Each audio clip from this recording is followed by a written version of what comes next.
Malam itu, sebut saja Pak Herman, seorang petugas pemeriksa jalur kereta api, tengah bersiap untuk berdinas memeriksa keamanan jalur yang hendak dilalui kereta. Hari ini, kisah horor akan menceritakan sebuah kisah tentang perjalanan Pak Herman dalam menjalani tugasnya sebagai pemeriksa jalur kereta api. Sebagai catatan, cerita ini diambil dari sebuah kisah nyata yang tercatat dalam sebuah artikel berita yang diceritakan kembali dalam visualisasi gambar agar kita dapat merasakan apa yang dirasakan Pak Herman waktu itu. Kesamaan nama tempat, nama orang, dan kereta api hanyalah kebetulan semata. Kisah ini dibuat hanya untuk sarana hiburan. Selamat menyaksikan.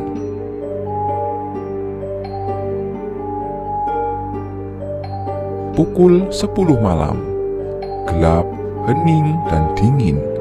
Setelah memeriksa peralatan yang berada di dalam tasnya, Pak Herman berpamitan kepada PPKA stasiun. Beliau akan melaksanakan pemeriksaan jalur kereta api dari stasiun A menuju stasiun B yang berjarak 10 km. Senter di tangan kiri, kunci Inggris di tangan kanan, serta tas ransel di punggung beliau.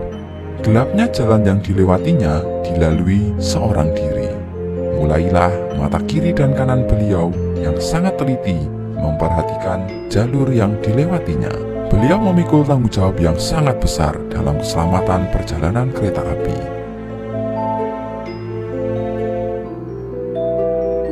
Di tengah jalan tak kerap, beliau bertemu dengan kereta api yang melintas. Berhenti sejenak di pinggir rel kereta. Seraya tangan ditegakkan ke atas sebagai isyarat tanda saling sapa antar pegawai KA.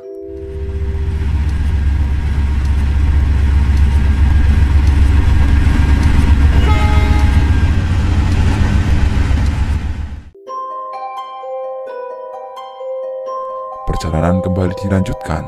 Kaki-kaki kuat beliau menelusuri batu-batu kecil. Gelapnya lintasan kereta api yang mulai meninggalkan keramaian manusia. Pukul 10 malam, di lintas yang beliau lewati mulai terasa sepi, gelap, dan dingin.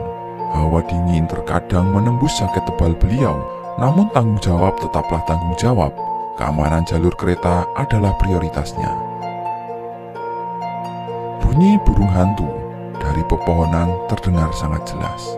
Suara jangkrik dan hewan-hewan malam seakan menemani langkahnya sepanjang perjalanan. Pak Herman melintasi area perkebunan, tebing, jurang, serta hutan yang begitu gelap, sunyi, dan mencekam, dan sangat jarang dikunjungi manusia.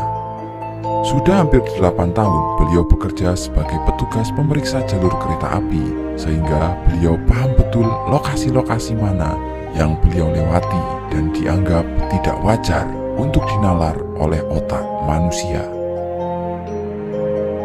Dan cerita sesungguhnya akan segera dimulai.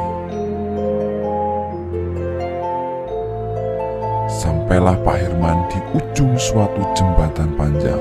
Pak Herman kemudian memeriksa depan dan belakang sebelum melintasi jembatan itu. Apakah ada kereta yang melintas atau tidak?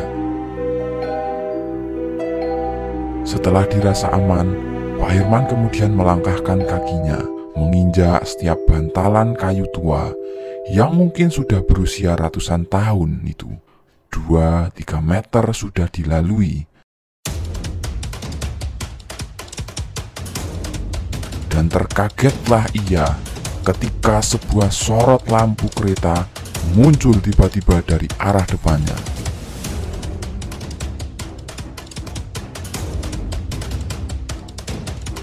Sontak ia langsung meloncat menuju tempat singgah sementara atau sleko yang berada di sepanjang jembatan itu. Masinis membunyikan sulingnya, tanda sapaan kepada Bapak Herman yang tengah bertugas malam itu. Angin kencang menerpa beliau seketika kereta melintas.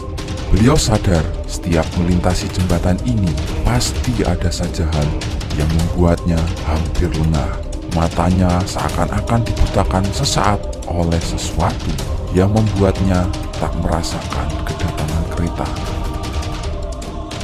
Namun, kehendak Tuhan masih baik kepadanya. Banyak cerita yang beredar bahwa jembatan yang ia lewati itu sering dijadikan tempat untuk mengakhiri hidup seseorang, makanya terkenal angker dan menakutkan.